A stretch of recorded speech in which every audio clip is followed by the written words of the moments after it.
Твоя вторая половина точно будет в восторге от такого завтрака.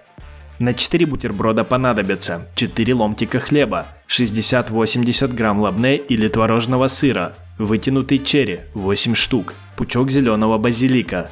Подготавливаем хлеб, вырезаем из ломтика хлебное сердечко. Если есть формочка, можно использовать формочку. Я вырезал ножом. Равномерно намазываем каждый ломтик хлеба лабне по 15-20 грамм. Отрезаем косым срезом кончик помидора. Оставшуюся часть разделяем пополам и складываем в форме сердечка. Выкладываем в округлой части хлебного сердца. Повторяем эту процедуру еще 7 раз. Лучше использовать более вытянутые черри. У меня были каплевидные, такие тоже подойдут. У базилика срезаем все листья и оставляем только стебли. Нам нужно примерно 8 одинаковых стеблей.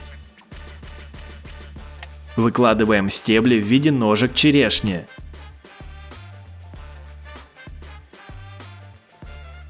На каждый бутерброд выкладываем по одному листу базилика средней величины. Наши съедобные валентинки готовы. Можно подавать завтрак в постель, чтобы порадовать вторую половину.